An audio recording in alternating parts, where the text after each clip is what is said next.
bienvenue dans la matrescence. Vous écoutez l'épisode numéro 40 de la saison 2. Bonjour à tous et bonjour à toutes. La matrescence, c'est la contraction du mot maternité et adolescence pour expliquer la naissance d'une mère. Et si vous voulez en savoir plus, il suffit d'écouter le premier épisode. Dans ce podcast, on parle du postpartum, du 4e trimestre, de la joie d'être parent, mais de ses difficultés aussi. Bref, on parle de la vie. La matrescence met en avant des femmes et des hommes qui racontent, expliquent et donnent une autre définition à la parentalité. Je suis Clémentine Sarlat, la créatrice de ce podcast. Je suis journaliste de formation dans le sport, à la télé, rien à voir. Mais je suis aussi professeure diplômée de yoga pré- et post-natal. Et surtout, maman d'une petite fille de 2 ans et demi, Ella. Maman, je t'aime. Papa, je t'aime. La matrescence transforme la vie des mères, des pères, mais surtout des familles dans leur ensemble, alors parlons-en. Ici, pas de tabou, je vous propose une conversation intime, remplie d'émotions et d'informations. Si vous aimez ce podcast, n'hésitez pas à vous abonner, à laisser un commentaire et le must à mettre 5 étoiles sur la plateforme sur laquelle vous écoutez. Cette semaine, on va parler atelier à la parentalité. Anne Partridge est animatrice Faber et Maslich, une méthode inventée par 2 mères canadiennes dans les années 70. Le livre support sur lequel on s'appuie, Parler pour que les enfants écoutent, écouter pour que les enfants parlent, est une ressource incroyable d'outils simples à mettre en place à la maison. Anne anime des ateliers depuis 8 ans sur Bordeaux. Elle reçoit des groupes de parents qui viennent suivre 7 séances qui durent à peu près 3 heures le soir. Alors, quel intérêt à ces ateliers ? Qu'est-ce qu'on y apprend ? Pourquoi franchir le pas et venir participer avec d'autres parents ? Pour contextualiser cet épisode, j'ai assisté en début d'année 2019 à ces 7 ateliers et j'en suis ressortie personnellement enchantée. Anne est d'une incroyable bienveillance et j'avais envie de connaître son parcours, par où elle, en tant que maman, elle était passée. Et vous allez réaliser que son parcours dans la parentalité est loin d'être simple et linéaire. Elle a donc cette capacité incroyable de connaître ce que peuvent ressentir les parents qui tâtonnent. J'espère que cet épisode vous donnera envie d'aller passer la porte d'un atelier, peu importe lequel, il y en a plein en France. Je suis persuadée que cela vous boostera et vous encouragera dans votre chemin. Je vous souhaite une très bonne écoute. Salut Anne. Bonjour Clémentine. Ça va ? Oui. Je suis très contente que tu aies accepté mon invitation pour parler des ateliers de la parentalité parce que ça a été très important dans ma construction personnelle et je pense que ça peut servir à tous les parents, soyons honnêtes, ça peut vraiment aider. Mais d'abord, tu as des garçons qui sont adolescents, qui sont grands. Est-ce que tu as eu la sensation, quand tu es devenue maman pour la première fois, d'un gros bouleversement dans ta vie ou est-ce que c'était très naturel et facile ? Le bouleversement, ça a été sur la lumière projetée sur moi en tant que maman enceinte. Et ensuite, j'ai perdu la lumière parce que la lumière était projetée sur l'enfant. Donc, j'ai rien compris. C'était très, très bizarre. J'étais pas du tout programmée pour devenir maman. T'as trouvé ça difficile que les gens s'intéressent à toi pendant ta grossesse et que d'un coup, t'aies plus de soutien, tu t'es sentie seule ? Oui, enfin, j'ai pas vraiment ressenti ça à ce moment-là. C'est plus avec du recul. J'ai pas cherché d'aide non plus, mais heureusement j'avais ma maman et puis j'avais un peu d'aide, mais de l'aide technique, disons. Mais ça a été vraiment une découverte progressive et beaucoup de chamboulements ensuite. Tu t'attendais pas à ce que ce soit difficile d'être maman ? Pas du tout. Ah ouais ? Non. Ça coulait de source que l'éducation que j'avais reçue, j'allais pouvoir m'en servir et dresser mes enfants. Ah oui, c'est comme ça que tu le voyais à l'époque. Enfin, j'imagine que tu le ressentais pas de cette manière, mais... Non, j'avais toute la meilleure volonté du monde et ça me donnait de la force d'être maman. Et en même temps, j'ai vite vu que j'étais très démunie. Parce que c'est ça qui était, j'ai trouvé génial dans tes ateliers et tellement intéressant, c'est que Tu parles très très peu de tes expériences et tu es vraiment là pour nous faciliter le dialogue. Mais tu nous as un jour confié que voilà, toi, l'éducation que tu as donnée à tes enfants au départ, elle n'a rien à voir avec les graines que tu sèmes dans tes ateliers. Est-ce que tu peux nous en raconter quel schéma éducatif tu donnais à tes garçons au début ? C'est vrai que ça a été une grande découverte. Alors au début, j'ai eu Tristan qui a maintenant 20 ans. Bien épanoui aujourd'hui, mais en petit bébé, j'ai pas répondu à ses besoins. Il pleurait beaucoup, et moi, il fallait que je laisse cet enfant pleurer. Et d'ailleurs, je bouchais mes oreilles, mais j'avais aucune compassion pour un enfant qui pleurait. Pour moi, c'était normal. Il avait faim, et puis d'ailleurs, il fallait d'abord qu'il apprenne que c'était pas lui qui décidait. Qu'il allait attendre, voilà, c'était une question d'apprentissage et j'avais aucun embarras à laisser Tristan pleurer. Donc je pense que ça a dû susciter pas mal d'angoisse, ce que j'ai appris ensuite. Et par chance, j'ai un mari qui est sud-africain, qui a été... Je ne sais pas s'il a été élevé avec une éducation anglo-saxonne, mais en tout cas une éducation extrêmement bienveillante. Et d'ailleurs, ça me gênait au début parce que j'ai toujours été accueillie avec beaucoup de bienveillance, sans être jugée, sans être critiquée sur quoi que ce soit, la manière dont j'éduquais les enfants. Et je pense que ça a été un moteur pour que j'évolue. Et mon mari, il m'a jamais critiquée. Et par contre, il modélisait. Quand mon bébé pleurait, je me rappelle qu'il s'allongeait sur le tapis à côté de son berceau. Moi, j'allais dormir. Je mettais mes boules qui est. Et lui, il s'allongeait à côté du berceau. Et ça a été des comportements qui ont été très modélisateurs pour moi. Modélisateurs, oui. Et ça a généré quelques remises en question, c'est certain. Ces comportements bienveillants et pas attaquants. Parce que si j'avais été critiquée sur ce domaine-là, j'aurais jamais rien appris. J'aurais pas voulu apprendre. Et est-ce que tu as la sensation qu'avec ton deuxième fils, tu avais déjà évolué et réussi à avoir un peu plus de compassion ou c'était toujours bloqué ? Pas beaucoup, parce que j'ai eu... mon deuxième fils est né en 2003, donc 3 ans après mon aîné, et j'avais un peu les mêmes schémas, et puis je me laissais quand même vite déborder, j'étais très, très en colère, et je faisais voler les fessées, les tapes, les menaces, les humiliations, et c'est comme ça que c'est comme ça, ouais, je voyais pas d'autre façon de le faire, et pourtant je me questionnais. En fait, j'étais hyper malheureuse à ce moment-là, et je commençais à pas m'aimer en tant que maman. Et on a déménagé d'Afrique du Sud à un petit village de Provence, et là, les esprits sont... Enfin, c'était il y a 20 ans aussi, donc... l'éducation est très méditerranéenne. Il n'y a pas beaucoup de remise en question. Ça marche et c'est comme ça. Il y a aussi pas mal l'idée de l'enfant roi. J'ai vraiment eu du mal à évoluer dans ce groupe-là, enfin dans cette région. Et en fait, c'est par l'école, il y a eu une maman qui m'a dit « Écoute, j'ai ma voisine qui est dans le village d'à côté, qui revient des États-Unis.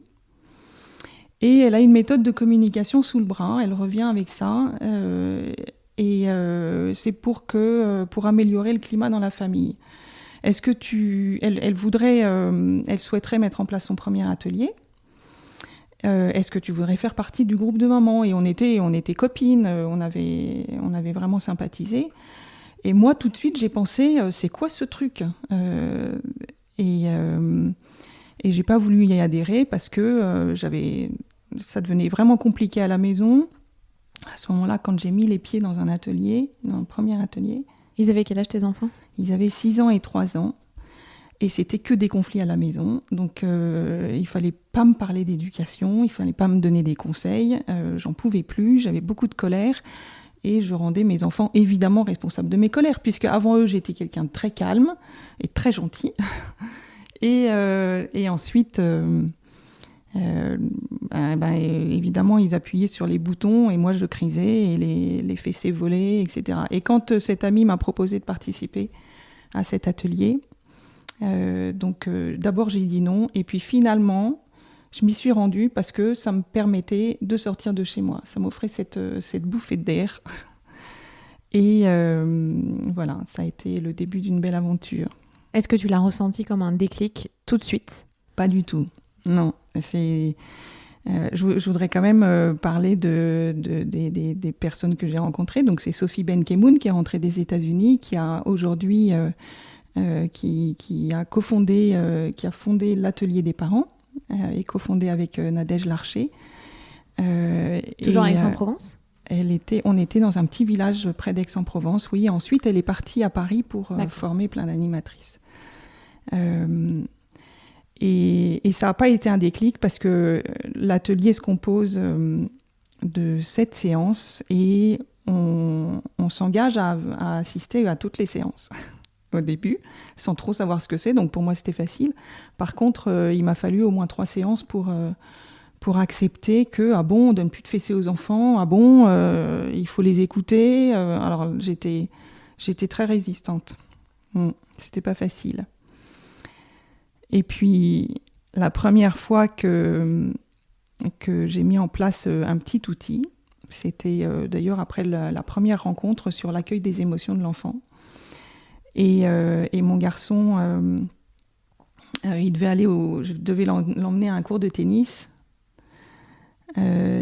Et un mercredi après-midi, et je vais le trouver dans sa chambre, et il a commencé à me dire non, j'irai pas. Il avait juste 6 ans. Non, j'irai pas. Je lui dis écoute, tu t'es engagé pour l'année, t'y vas. Et puis il s'est mis à pleurer, et comme je le forçais, il s'est roulé par terre, il me donnait des coups de pied, et puis là, je me suis dit, il y a peut-être un truc avec les ateliers que j'ai appris, donc je vais essayer de reformuler ou d'accueillir. Alors, je ne savais pas trop ce que c'était. Mais, et comme je ne savais pas, j'ai juste dit, ah bon, t'es fâché là ? J'ai essayé de décrire ce qu'il ressentait. T'es fâché, t'es en colère, tu veux pas y aller ? Et puis j'ai arrêté parce que je savais pas quoi dire d'autre. Et là, comme j'ai laissé de l'espace à mon enfant pour respirer déjà, il a pu m'exposer, toujours en pleurs, mais il a pu m'exposer la situation. Et en fait, voilà, il s'agissait d'un petit copain qui avait été humilié par le prof. Enfin, Tristan pensait qu'il avait été humilié. Donc j'ai découvert un petit garçon sensible. Et pas à l'aise dans certaines situations. Et si je me suis dit, si moi, la mère, je ne suis pas en capacité de lui apporter du soutien, qui va le faire ? Voilà, et ça a été le déclencheur, ça. En fait, c'est ton enfant qui t'a donné le déclic, c'est beau. Et ouais, on dit que ce sont nos enfants qui nous font grandir, mais c'est dommage d'en arriver là quand même, mais ce sont nos enfants qui nous font grandir, c'est certain, avec toute leur justesse. Et t'as trouvé qu'à partir de ce moment-là, t'as été en capacité d'avoir l'empathie, de la compassion et de le voir sous tes enfants d'un autre œil ? Oui, j'ai découvert que j'avais de l'empathie, mais ça a été aussi un long process parce que les ateliers Faber et Maslich m'ont fait découvrir aussi, à cette époque-là, je lisais beaucoup, j'ai découvert Isabelle Filiosa. Et Isabelle Filiosa, elle était dans la région, à Aix-en-Provence, donc elle faisait des petites conférences dans les villages auxquelles je me rendais. Et là, j'ai vraiment ouvert mes yeux et j'ai lu ses ouvrages, L'intelligence émotionnelle, et d'autres, il y a toute sa bibliographie qui est vraiment passionnante. Et là, j'ai vraiment... je me suis dit, waouh, c'est tellement génial de pouvoir développer des ressources qu'on a déjà en soi, mais on ne sait pas qu'on les a. Et je l'ai entendu en conférence parler de l'empathie et de l'ocytocine. Et une maman Une maman, quand elle accouche, je vous invite à réécouter tes podcasts précédents, mais quand elle accouche, il y a un déluge d'ocytocine chez l'enfant et chez la maman. Et oui, ça reprogramme son cerveau, ça reprogramme. Et du coup, il y avait une étude faite en neuroimagerie sur une maman ou sur une maman qui... On étudie son cerveau au moment où un enfant pleure, un bébé pleure. Et chez les mamans, en général, il y a une sécrétion d'ocytocine qui va lui permettre de prendre soin de son enfant à ce moment-là. Et puis, on a découvert que chez d'autres parents, il n'y avait pas de sécrétion d'ocytocine. Il y avait pas. Et en fait, on a surtout découvert que ça générait du stress. Et c'est à ce moment-là que le parent se sent démuni, ne prend pas soin de son enfant et s'en éloigne pour pas être gêné. Et je pense que ce sont tous les messages qu'on a quand on est enfant. On pleure, on a besoin d'un soutien, on n'a personne. L'adulte nous dit débrouille-toi, de toute manière, t'as pas à pleurer, c'est pas grave, ou enfin voilà. Et puis on se barricade, et du coup, je pense que ça produit aussi ça génère des réactions chimiques dans le cerveau qui font que on n'a pas d'ocytocine. Alors, des mécanismes, c'est ça ? Ouais, ce sont après, on a des comportements qui sont transmis de génération en génération. Évidemment, je ne peux pas blâmer mes parents parce qu'eux n'ont pas été nourris par ça, par leurs propres parents, qui n'ont pas non plus été nourris par ça. Y a les guerres, il y a les familles nombreuses, les décès. C'est compliqué quand même. Mais j'ai compris que moi, j'avais cette ressource. Et dès lors que j'ai compris ça, ça s'est vraiment mis en place.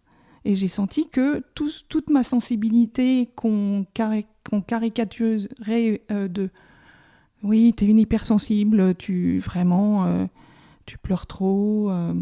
En fait, c'était une super ressource pour rentrer en contact avec l'autre et essayer de deviner ses besoins.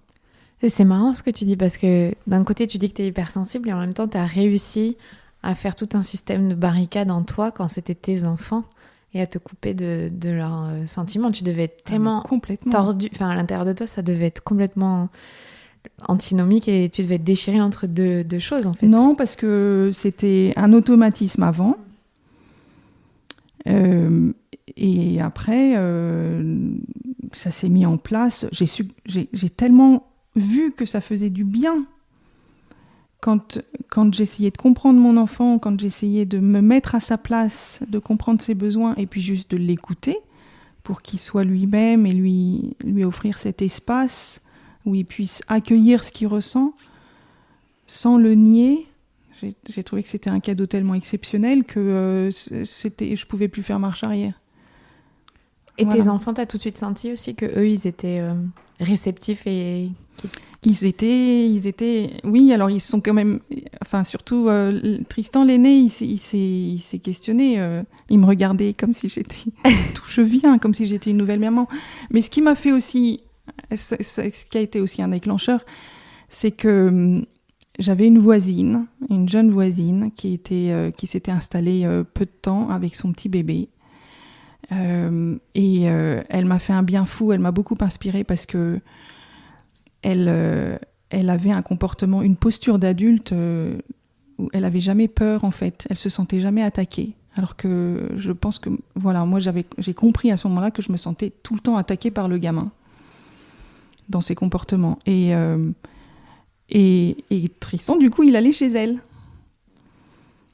Et un jour il est revenu, il m'a dit j'aimerais bien maman, j'aimerais bien avoir cette maman comme maman. Et là, je me suis dit, soit je le prends super mal, soit j'évolue. Et ça m'a fait avancer. Je pense que je peux que m'en féliciter. Et merci à elle d'avoir été présente et soutenante, et puis tellement pas jugeante. Parce que je me souviens que une autre maman m'avait dit, mais en fait, t'es méchante. Et je m'étais dit, peut-être, ouais. Bon, en tout cas, on fonctionne pas de la même façon. Et puis, j'ai surtout découvert que je souffrais vachement à ce moment-là, que j'étais ma colère derrière la colère. Quand j'engueulais mes enfants, quand je les maltraitais, parce que je les ai maltraités, je les tabassais, j'étais une furie. Que cette colère, en fait, c'est comme un iceberg, il y a vachement de tristesse en dessous parce que je savais pas, parce que j'avais pas de lien, et je me détestais comme maman. Et après, quand j'ai compris, ça a été, j'ai pas fait demi-tour, j'avais plus le choix, quoi, pour offrir au moins à ces enfants un minimum d'épanouissement et pas de... Ouais. Et l'apaisement au sein du cercle familial, tu l'as ressenti aussi assez rapidement? Il n'y avait plus cette tension et il n'y a plus d'opposition comme tu avais? Oui, c'est vrai. Oui, ça a été... Il y a eu beaucoup d'évolutions progressives, mais dès que je sentais qu'il y avait un conflit ou que qu'une claque allait partir, je l'arrêtais tout de suite le geste. Et du coup, je disais à mes enfants, je ne vous battrai plus. Je ne vais plus jamais porter la main sur vous, je vous le promets. Donc, ça a été... Et ce qui est génial, c'est que je me souviendrai toujours du regard de mes enfants. Ils m'ont regardé, et sans rien me dire, ils ont souri, comme si c'était « on te fait confiance, maman, de toute manière, tu fais de ton mieux ». Et ça, c'est tellement porteur. Il y a un paramètre qui n'est pas simple aussi dans ce que tu dis et ton éducation, c'est que là, toi, tu as opéré un changement, mais j'imagine dans ta famille, pas tout le monde. Est-ce que c'était difficile, ça, aux yeux de ta famille, de montrer que tu changeais? Ils sont pas si jugeants que ça. Et puis, bien sûr qu'il y a des choses qui sont difficiles, mais après, moi, j'ai toujours été très indépendante, donc on vivait de l'autre côté de la France à ce moment-là, et mes parents ou ma famille, ils font ce qu'ils peuvent aussi avec ce qu'ils ont, et ils ont leurs convictions. À partir du moment où ils font... Enfin voilà, et puis les temps changent, chacun son cheval de bataille. Mais ils ont réussi à comprendre que tu fasses différemment de ce qu'eux avaient fait avec toi. Bien sûr, oui, bien sûr. Parce qu'il y a, tu sais, il y a beaucoup de parents qui changent, qui ont du mal parce que l'entourage met la pression, parce que c'est difficile des fois d'assumer ses choix éducatifs quand personne dans la famille ne fait pareil. Oui, mais je comprends tellement que j'ai eu une période avant où j'étais tellement résistante à toute remise en question, tout système éducatif différent, que le moindre que je puisse faire avec ma famille ou les gens qui sont différents, c'est d'essayer de comprendre d'où ils viennent aussi et d'avoir de l'empathie pour eux. Et c'est leur chemin. Ils ont d'autres préoccupations peut-être. De toute manière, ils font toujours de leur mieux, quoi. Un parent se lève le matin, il se lève pas en se disant je vais pourrir la vie ou la journée de mes enfants. Il se lève avec une intention géniale de contribuer au bien-être de l'autre. Donc avec les moyens qu'on a. Donc si je peux pas leur accorder de bienveillance, j'ai tout loupé, quoi. C'est vrai. Alors pourquoi est-ce que tu as choisi Faber et Maslich? C'est parce que c'était le premier atelier auquel tu as assisté? Oui, c'est le premier atelier auquel j'ai assisté. C'était pas un choix. Mais je suis très contente de partager ces outils-là. Ils me conviennent. C'est très juste pour moi. J'aurais pu en faire d'autres. En suivre d'autres, ce qui ne m'a pas empêché de lire les ouvrages de discipline positive, Thomas Gordon. Je suis très fan de la CNV, de Marshall Rosenberg. Communication non violente. Et oui, parce que Faber et Maslich, ça surfe, les outils sont les mêmes, c'est très humaniste. C'est un langage de cœur à cœur. Donc, bravo à toutes ces personnes qui mettent en place ces outils-là. Ma vie a croisé les livres, les ouvrages de Faber et Maslich. En plus, on est aujourd'hui très très bien soutenu par une équipe de Québec et à Paris. Enfin, il y a tout un réseau. Je m'y sens comme à la maison. Ça pourrait être un autre, mais celui-là me convient parfaitement. Donc, c'est plus confortable, c'est agréable pour moi. Oui. Est-ce que tu peux nous donner, donc il y a 7 ateliers, Faber et Maslich, tu peux nous donner les 7 thèmes qu'on aborde dans ces ateliers?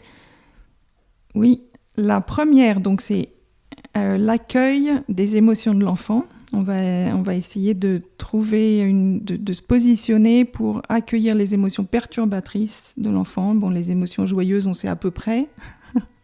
Mais encore, je pense que et encore, on peut quand même valider. Mais accueillir les émotions de l'enfant. Ensuite, on va apprendre des outils pour favoriser la coopération. Et quand la coopération marche pas, qu'est-ce qu'on fait ? En général, on punit. Donc, est-ce que la punition, on s'interroge vraiment sur les effets de la punition et comme ils sont à très court terme, généralement, on va essayer d'utiliser des outils pour rendre l'enfant responsable, acteur, qui vive un peu ses conséquences, tout en lui laissant, en veillant à sa sécurité. Donc on va trouver des alternatives à la punition et on va co-construire avec l'enfant qui généralement, quand il se sent responsable et en confiance, ça génère une envie, un élan pour contribuer aussi à mieux faire. La quatrième séance, c'est favoriser l'autonomie. On n'a pas que des mini-mois à la maison. Et c'est vrai que les 10 premières années, on s'attache à faire beaucoup de choses à leur place. Et c'est difficile de sortir de ça. Ça devient presque un automatisme pour nous parents. Donc, autonomiser les enfants, pareil, les rendre acteurs, leur permettre de réfléchir, d'avoir une opinion, en leur soumettant quelques choix, déjà, dès le plus jeune âge, sur la façon dont ils peuvent remplir leur verre de jus, ou choisir entre un pantalon et une robe, ou voilà. Et j'avoue que ce sont des procédés qui m'ont fait tellement peur au début, parce que je perdais le contrôle sur mon enfant. Alors qu'en fait, ça va, ils y arrivent et... Ah non, mais après, il s'agit... sereine après. c'est un réflexe de pouvoir se faire confiance sur la façon dont je vais m'habiller, et puis après, quand on est adulte, c'est la façon dont je vais choisir un appartement, une partenaire. Voilà, c'est quand même chouette de pouvoir mieux se connaître. Donc l'autonomie. La 5e, c'est sur les compliments descriptifs et l'estime de soi. Et la 6e, c'est sur les étiquettes. Voilà, on colle des étiquettes et c'est difficile de s'en empêcher, c'est clair.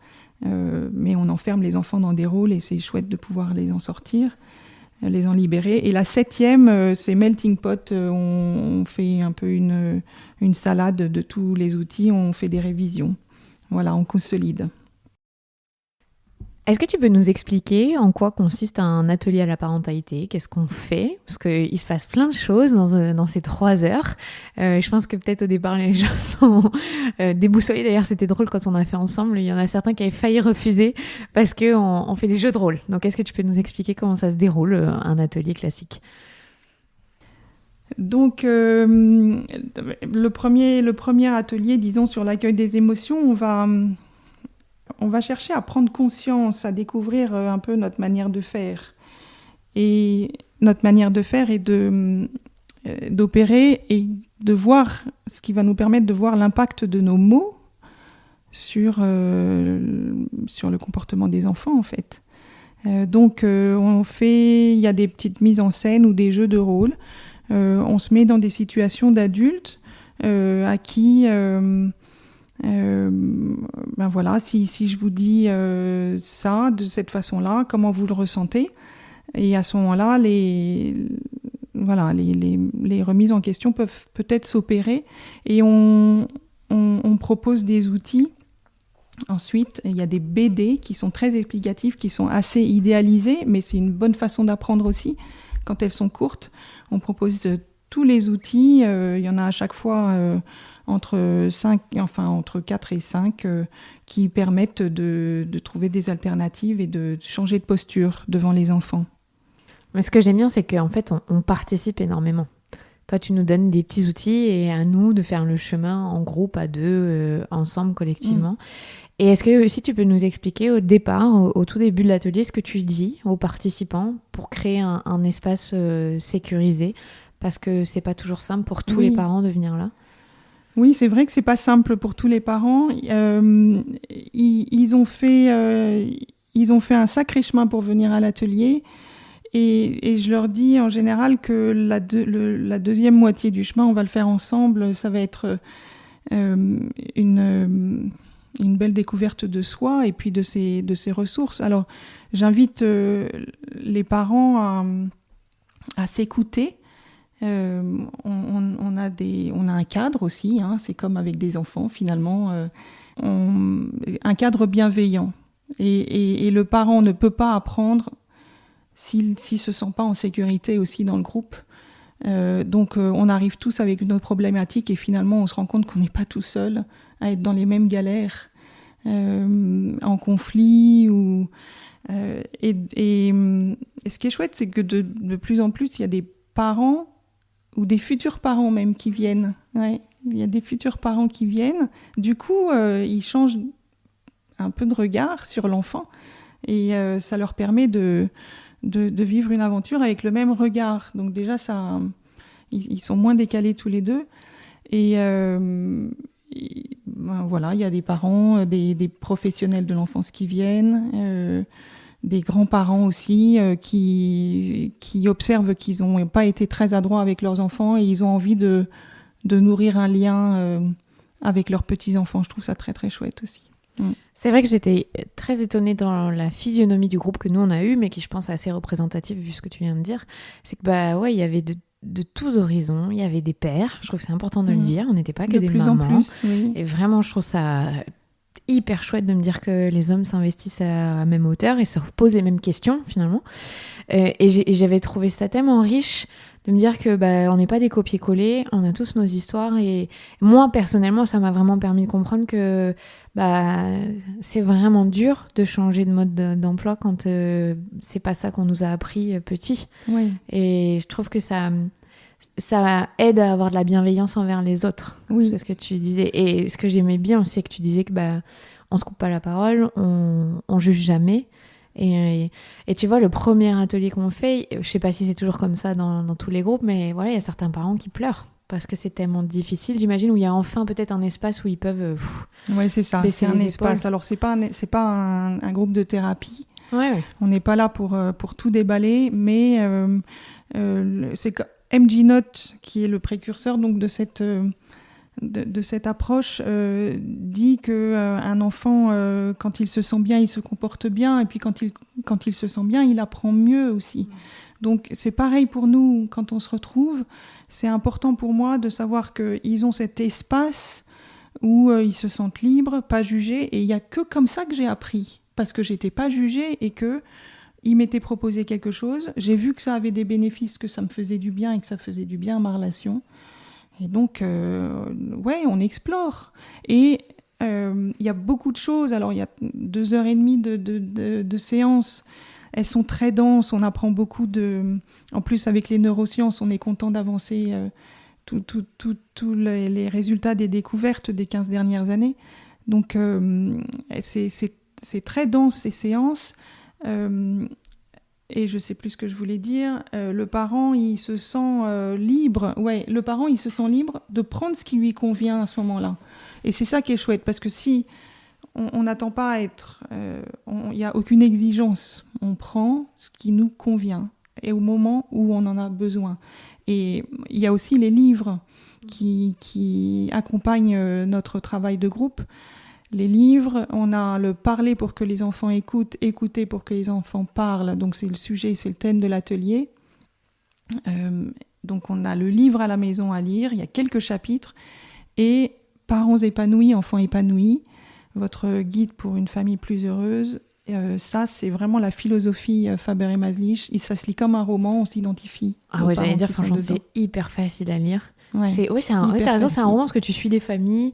Et c'est drôle parce que l'histoire que tu racontais, toi, c'est une de tes voisines qui t'a dit de venir. C'est un peu l'histoire de Faber et Maslich en plus. On s'identifie vraiment. Mais j'avais l'impression que t'as vécu la même Ouais. chose que ces mamans-là il y a 40 ans au Canada. C'est vrai, c'est drôle. Ces espaces de parole, est-ce que parfois ça t'a surpris? Est-ce qu'il y a eu des parents qui étaient tellement réfractaires qu'il ne s'est rien passé pendant ces 7 séances, où il y a toujours un moment où il y a une prise de conscience? Il y a même des parents après l'atelier qui m'ont dit « Oh, c'était trop ci, c'était trop ça » ou comme ça. En fait, c'était à la 7e séance. Je leur fais remplir un questionnaire, voilà, qui est complètement anonyme, hein. Et puis, il y a une maman qui a dit « Non, mais avec le recul, maintenant, j'ai compris que c'était tellement bénéfique. Tout le fait que tu parles pas trop, quand on pose des questions, tu réponds même pas, mais parce que en fait, tu nous laisses explorer. Tu fais confiance aux ressources qu'on a. Et j'ai trouvé ça tellement juste parce que c'est ça. Moi, j'étais tellement démunie et on m'a fait confiance. On m'a envoyé un regard câlin, comme dit Isabelle Filiosa. Un regard câlin qui fait confiance. Et du coup, j'ai trouvé la force pour aller chercher les trucs qui me convenaient. Voilà. Et c'était pas... Voilà. Donc, il y a beaucoup de sujets qu'on aborde. Et c'est chouette d'avoir les bouquins à la maison parce que... nos besoins changent, les besoins des enfants changent et on réactualise avec tous les 3 ans. Moi, j'aimais bien relire un des livres où, voilà, c'est très précieux. Alors, si on rentre juste concrètement dans le sujet, tu en as parlé pas mal d'ailleurs de ce premier atelier qui est d'accueillir les émotions et tu nous donnes un outil fondamental. Pourquoi est-ce que cette formule, c'est-à-dire apprendre à accueillir les émotions, ça fait partie de la première base de la relation humaine? Et pourquoi tu penses qu'on ne sait pas le faire? Alors, on ne sait pas le faire. Oui, c'est vrai qu'on apprend à le faire et ces outils sont très efficaces. Je pense que si on saute l'étape d'accueil des émotions et qu'on demande à un enfant de coopérer, alors qu'il n'a pas envie et que... Bon, imagine...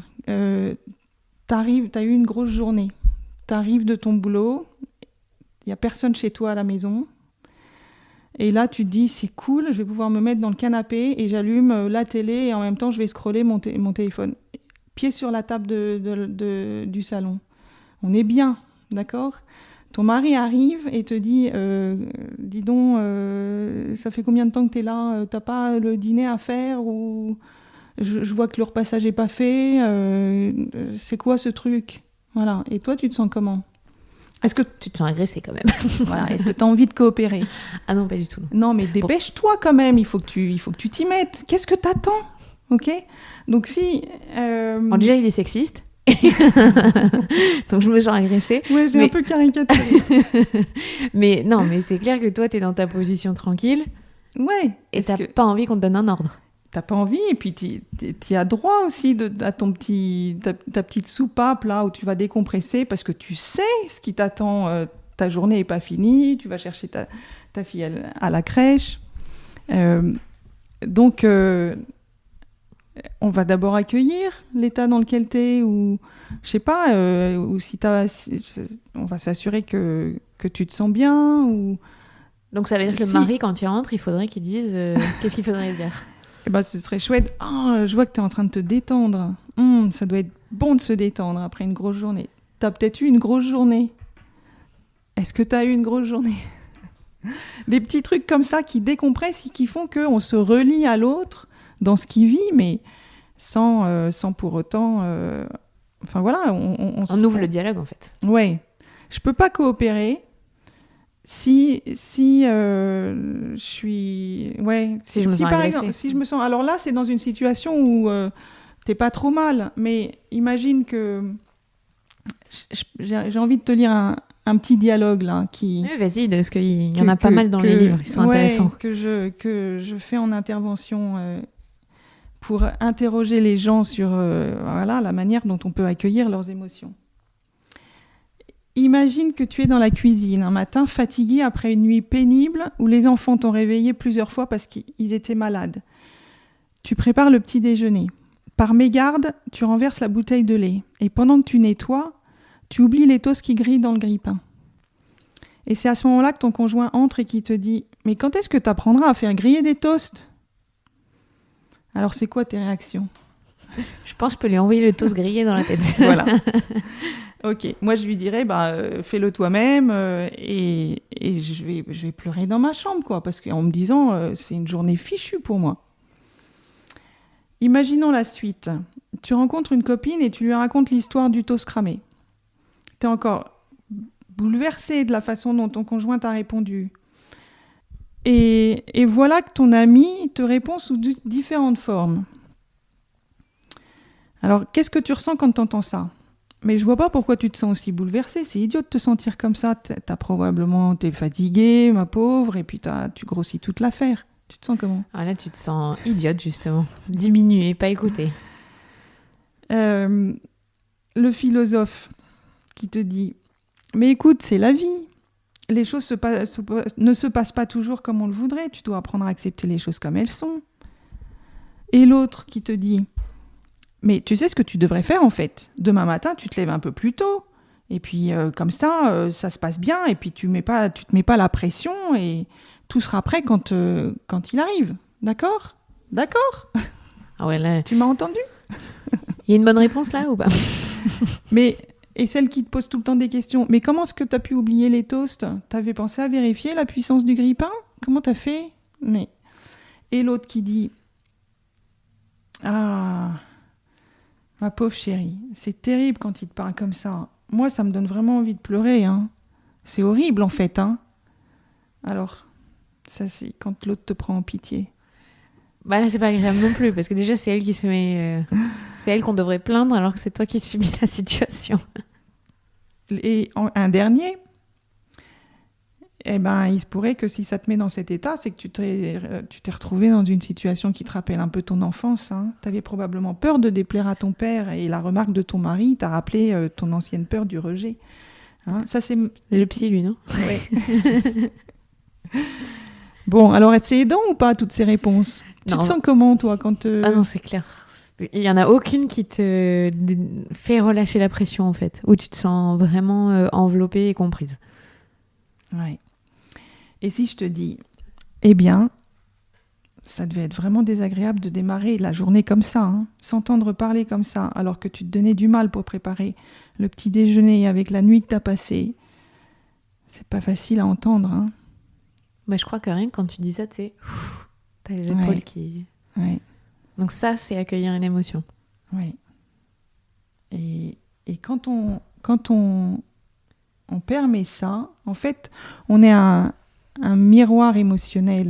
MJ Note nous dit, on est le miroir émotionnel. Notre miroir, le matin, il nous fait pas des commentaires sur la tronche qu'on a. En nous levant, dis donc, si c'est avec ça que tu vas passer la journée, tu ferais mieux d'eux. Donc le miroir, il nous renvoie juste une image qui n'est pas déformée de notre personnalité, il nous donne pas de conseils, on sait, ok ? Et on a les ressources en nous. Donc tout ce qu'on va faire, notamment avec les enfants et avec n'importe qui d'autre autour de nous, tout ce qu'on va faire, c'est accueillir, c'est reformuler, c'est être empathique, pas pleurer avec, hein. Pour être tous les deux dans le même trou, c'est l'horreur, mais rester avec sans juger, sans évaluer quoi que ce soit, en permettant à l'autre que ce qu'il ressent, c'est vrai, c'est réel et c'est important. Et et on oublie que l'enfant, jusqu'à au moins 7 ans, son cerveau n'est pas mature, il n'est pas fini, il est toujours en construction, et que quand il en a 2 ans, 3 ans, 4 ans, c'est un tumulte émotionnel. Donc tout prend des proportions hallucinantes. Et si on lui ajoute un conseil, si on réagit avec notre cerveau d'adulte mental, il ne va pas y accéder. Il ne peut pas y accéder. C'est bouché, en fait. Il ne peut pas accéder à son cortex préfrontal ou à ses ressources cognitives pour réfléchir à la situation. Il est juste pas bien et ça doit sortir. Une émotion, c'est emotion. C'est un mouvement de l'extérieur. Donc ça doit sortir sans être évalué. Et toutes ces colères, ensuite, alors c'est pas pour consoler ou pour que ça s'arrête qu'on accueille l'émotion. C'est juste pour accepter et dire à l'enfant, c'est important ce que tu vis. Et ce que tu ressens, c'est vraiment réel. Du coup, on n'est plus dans la négation des sentiments. Si on nie les sentiments de l'enfant, il est mort. Il traverse des choses sans ressources. Et il n'est plus lui. Alors moi, je veux quand même... c'est peut-être dur ce que je vais dire, mais j'ai passé mon enfance où... je veux blâmer personne, encore une fois, et encore moins mes parents, ils ont fait ce qu'ils ont pu. C'est une génération. Mais le fait de penser à la place, de savoir à la place, de prendre des décisions à la place, j'ai passé une enfance où, jusqu'à 20 ans, j'étais morte. J'étais morte, j'avais rien, je ressentais rien, j'avais le droit de ressentir rien. Je pouvais pas avoir une opinion, j'avais pas une analyse, on me disait ça c'est beau, ça c'est moche. Et je trouve que c'est en fait hyper violent. Et quand j'ai réalisé que, oui, j'ai de la sensibilité, oui, elle est peut-être très développée, mais c'est une richesse incroyable.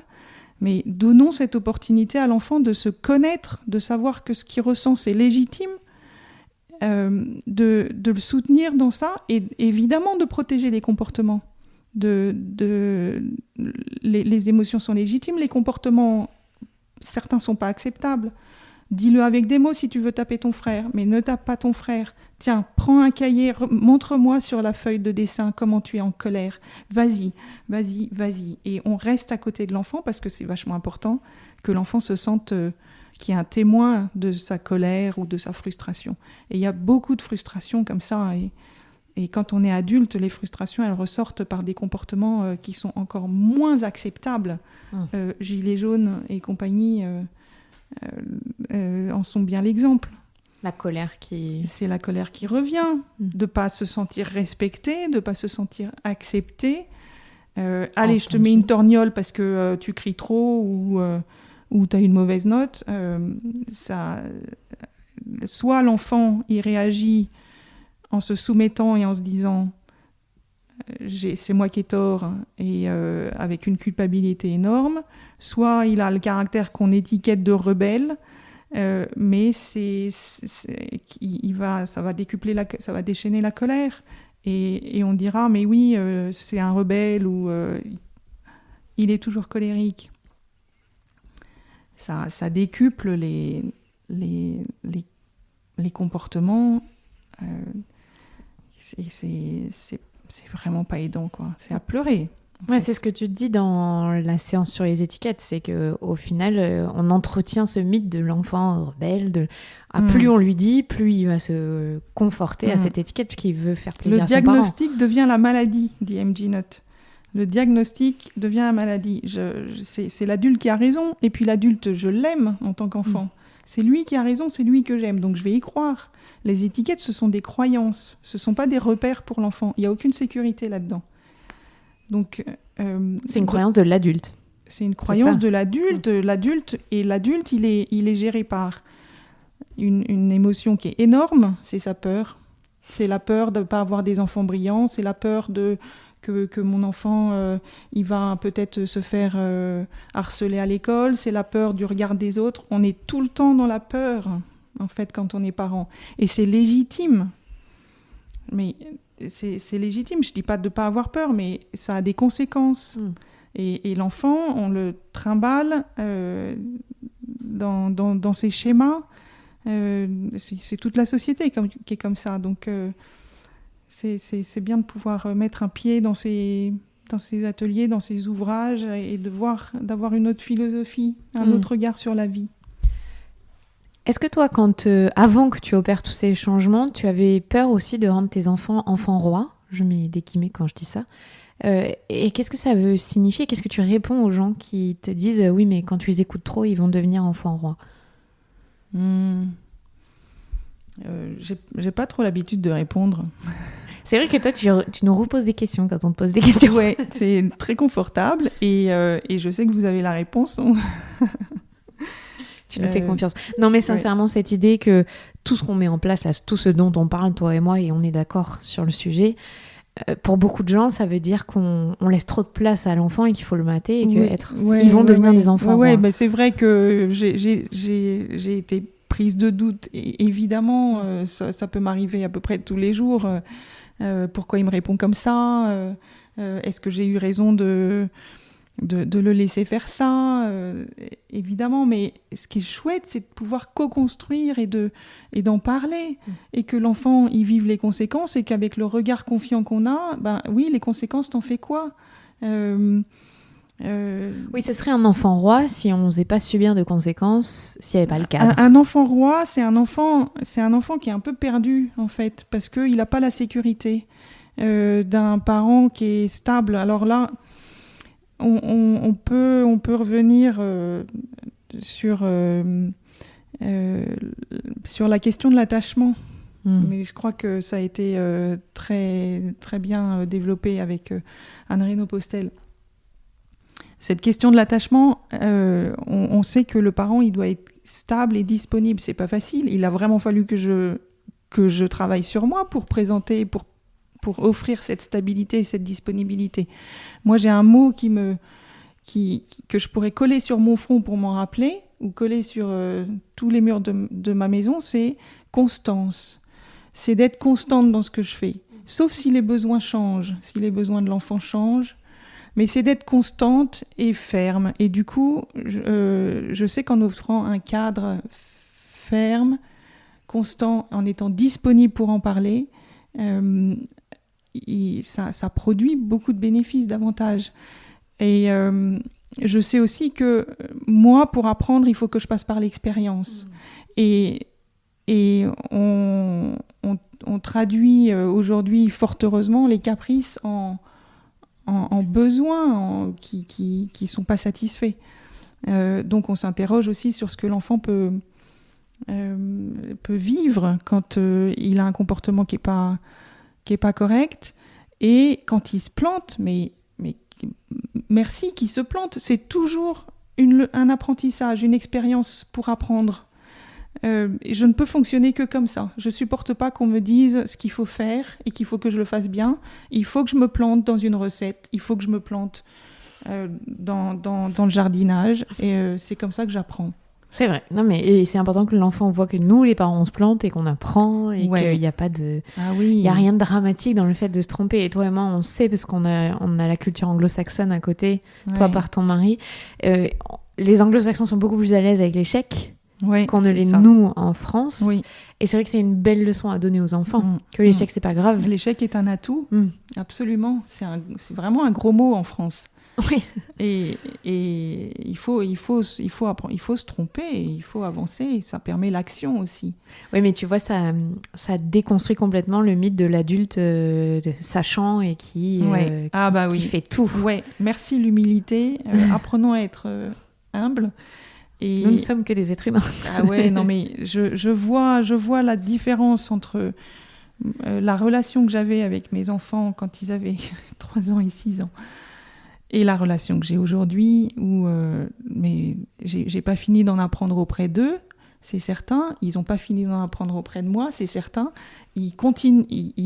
Je vous rassure, je te rassure, ils me balancent. Mais toi, avec ton Faber et Maslich, mais toi, oui, t'es l'experte, etc. je dis plus rien. Ce sont des adolescents normaux. Ce sont des adolescents, vive l'opposition, c'est ça qui fait grandir aussi.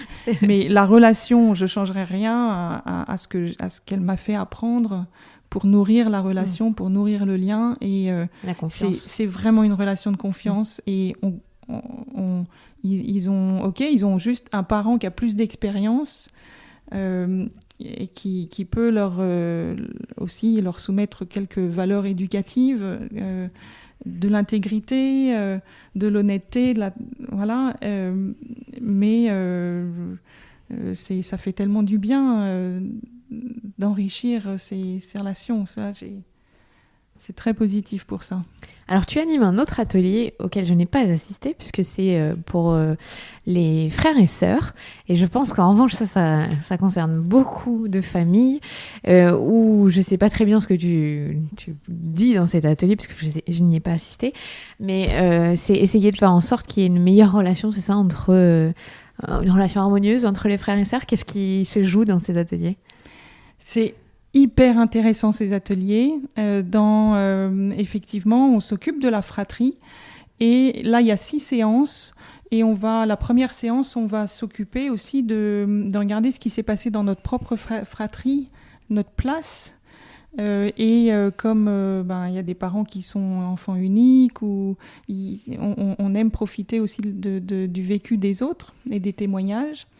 Donc, notre place au sein de notre propre fratrie, qu'est-ce qu'on a vécu, les comparaisons, les rivalités qui traînent, ça peut prendre toute une vie, ça laisse des traces quand même. Et puis comment on gère les conflits, mais ça c'est génial, et on n'a pas besoin d'avoir une fratrie à la maison. Un enfant unique, il a toujours des copains, des cousins, donc on a beaucoup de relations plus ou moins conflictuelles à gérer. Et je me suis aperçue à travers cet atelier que quand il y avait une bagarre à la maison, j'ajoutais un stress hallucinant et qui décuplait la bagarre, quoi. Parce que d'abord, je ne voulais pas entendre parler de leur dispute, ni du motif de leur dispute, je ne voulais plus les entendre.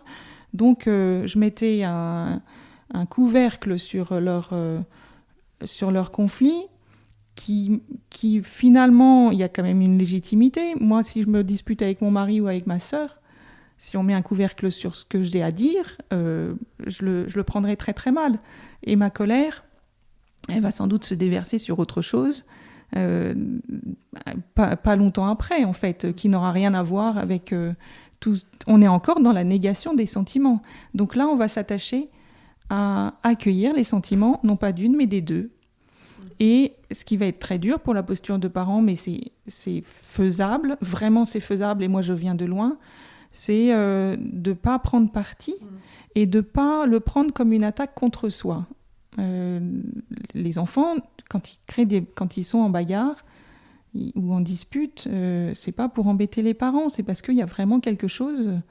Et quand on leur donne des ressources, qu'on leur dit j'entends que vous n'êtes pas d'accord, pour des broutilles, par exemple, si c'est une discussion vraiment envenimée, non, tu m'as piqué ça, rends-le-moi, etc. J'entends que vous n'êtes pas d'accord, vous avez envie du même objet, tous les deux. Ça, c'est une situation qui est pas facile, mais je vous fais confiance pour trouver une solution. Déjà, le fait de faire confiance, pouf. Et puis on sort de là et on a une oreille attentive. Parce que si ça dégénère, on est obligé d'intervenir. Et ça aussi, je l'ai appris. C'était pas inné chez moi. Parce que quand mes enfants et puis j'ai 2 garçons, donc c'était plutôt très physique. Et je me rappelle, et c'était il n'y a pas si longtemps, que quand ils se tapaient dessus, je me disais, c'était tellement énervant, je me disais, ils ont qu'à mourir. C'est horrible. Et puis comme ça me fera un bon débarras. Mais c'est dingue. Et j'ai vu ma belle-mère, qui était en séjour chez nous, ma gentille belle-mère, qui entendait les cris et qui entendait les plaquages contre le mur, etc. Et elle a dit, je ne peux pas permettre ça, je vais les séparer. Et j'ai trouvé ça vraiment chouette. Encore une fois, elle a modélisé, elle ne m'a jamais critiquée pour la négligence. Mais j'ai trouvé ça tellement chouette parce qu'elle est allée les séparer et elle leur a dit, elle avait déjà du Faber et Maslich en elle, Et elle leur a dit, vous vous séparez, quand vous irez mieux, on pourra en parler. Donc, elle les a pas jugés, elle les a pas blâmés, elle les a juste protégés. Et je pense que c'est super important pour des enfants de se sentir protégés par les parents. Alors, plutôt que de les laisser faire, et là, il n'y a pas du tout de soutien. Il peut quand même se passer des trucs monstrueux entre Abel et Caïn. Oui, surtout, puis surtout, dans les fratries, il y en a, ils sont quand même plus âgés, il y a quand même une dimension physique. Et des fois, c'est vrai que ça a un petit impact quand même. Oui, et on fait attention aussi à voir que la victime n'est pas toujours la victime et que le bourreau n'est pas toujours... Il faut alterner. C'est plus complexe. Et alors, ce qui est génial, c'est qu'on apprend que à la maison, c'est le terrain le plus favorable pour exercer son pouvoir. Parce qu'on est en sécurité. Parce que dehors, ils n'ont pas de pouvoir. À l'école, ils n'en ont pas. Chez les grands-parents, ils n'en ont sans doute pas. Chez les autres, ils n'en ont pas. Donc, à la maison, on exerce son pouvoir. Et ouais, ça peut faire mal. Mais la posture de l'adulte va aider en accueillant les émotions. Elles sont légitimes. Et on va pouvoir formuler « toi, t'es fâché » et « toi, t'es triste ». Je vois que c'est compliqué, là.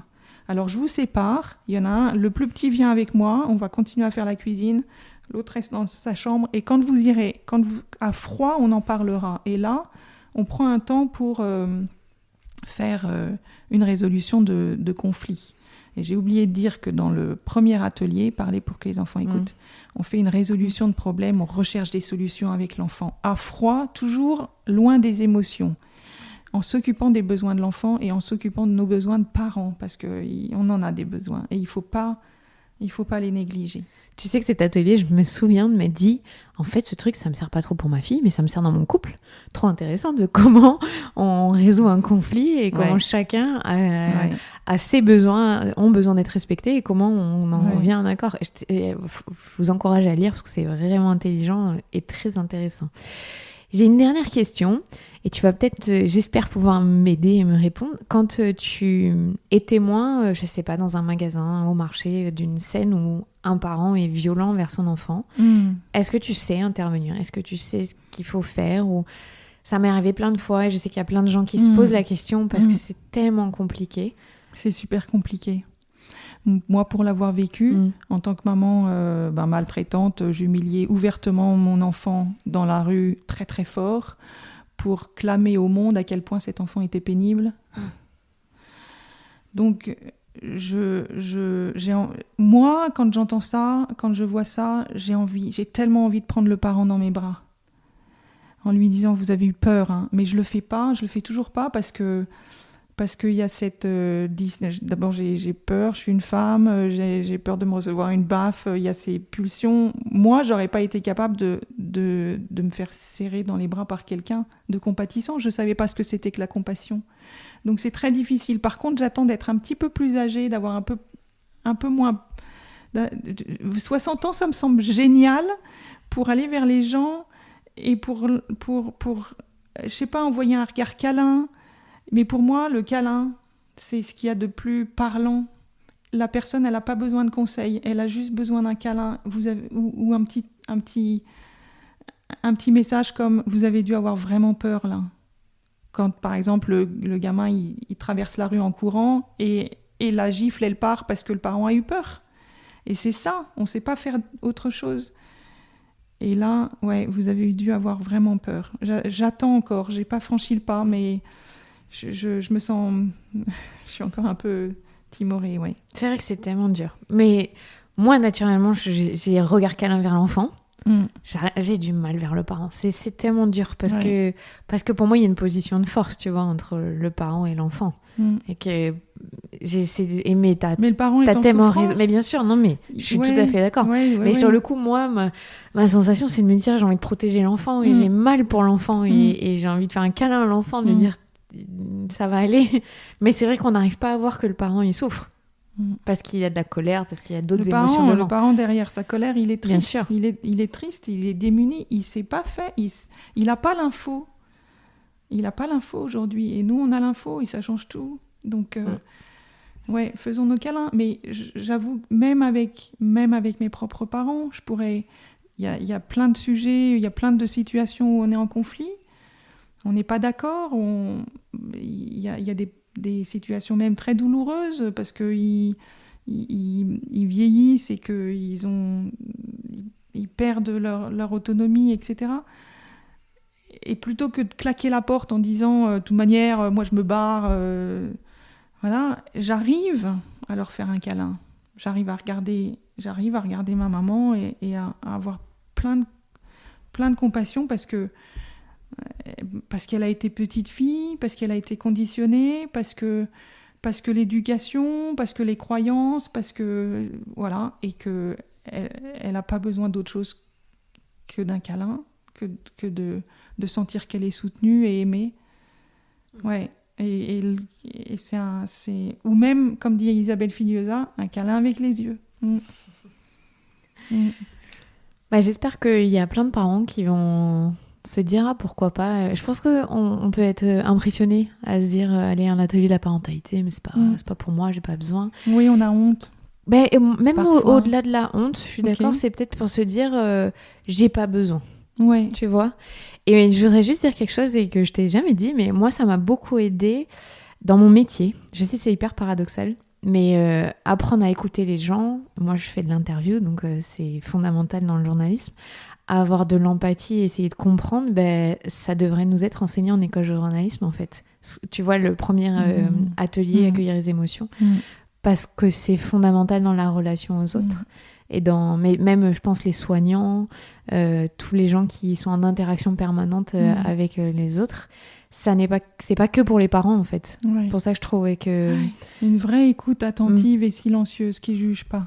Ouais. Ça, c'est sûr. Et tous ces ateliers, ça aide évidemment avec nos enfants, mais je trouve que ça nous aide, nous, en tant que personnes, en fait. Ouais. Ça enrichit notre vie, c'est sûr. On voyage aussi avec l'autre. Ouais. On voyage dans son univers, ça nous permet de se mettre sur la colline de l'autre, de voir ce qu'il regarde, qu'est-ce qu'il y a derrière la colline, c'est quoi son paysage intérieur.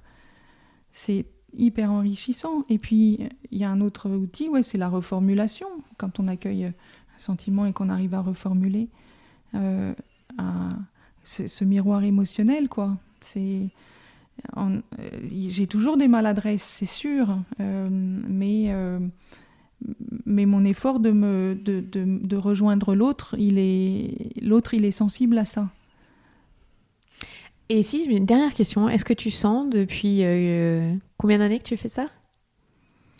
Eh bien, j'ai commencé les ateliers en 2012, ça fait 8 ans. Wow. Ça fait 8 ans. Est-ce que tu sens une évolution au fur et à mesure des années ? Est-ce que les gens sont plus réceptifs sans doute...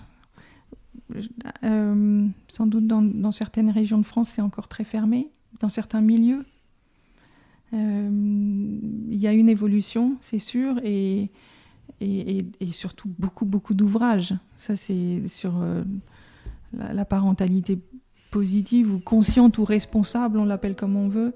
Il y a beaucoup d'ouvrages, donc oui, il y a un changement de perception, c'est sûr. Et dans les ateliers, tu le ressens ?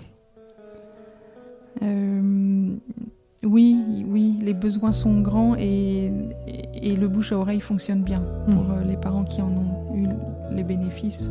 C'est vrai. Oui, ça fonctionne bien. En tout cas, merci beaucoup de partager ça avec toi. C'est précieux pour moi de pouvoir en faire bénéficier tous les parents, les grands-parents et toutes les personnes qui recherchent des outils.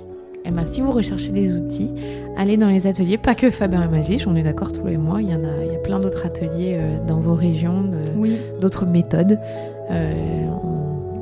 Aujourd'hui, on parle de Faber et Maslich, mais il y a Thomas Gordon, il y a Parents efficaces, discipline positive, Isabelle Filiosa, les ateliers Filiosa et d'autres, et plus il y a CNV Déclic Éducation qui agit beaucoup auprès des institutions de l'éducation nationale et auprès des parents. Donc il y a plein de ressources. Donc allez-y, franchissez le pas, c'est vraiment chouette. Et ça vous prendra au pire que cette soirée, je vous jure que ça vaut le coup. Merci beaucoup, Anne. Ça change Anne. la vie. Oui. Merci beaucoup. C'était Anne Partridge, animatrice Faber et Maslich. Je suis Clémentine Sarlat, la fondatrice de ce podcast. Et si vous voulez aider ce podcast à se faire connaître, n'hésitez pas à le partager autour de vous, que ce soit sur les réseaux sociaux, @lamatrescence sur Instagram ou Facebook, à mettre 5 étoiles si vous avez aimé cet épisode, à laisser un commentaire également sur la plateforme sur laquelle vous écoutez. Merci de votre fidélité. Nous avons passé la barre des 1 million d'écoutes. Je suis très fière du soutien que vous m'apportez chaque semaine et j'espère pouvoir continuer encore longtemps. Je sais qu'en ce moment, c'est un peu particulier les conditions. Nous sommes tous en confinement. Mais allez, ça va bien se passer. On écoute des podcasts en continu. Merci à vous. À la semaine prochaine.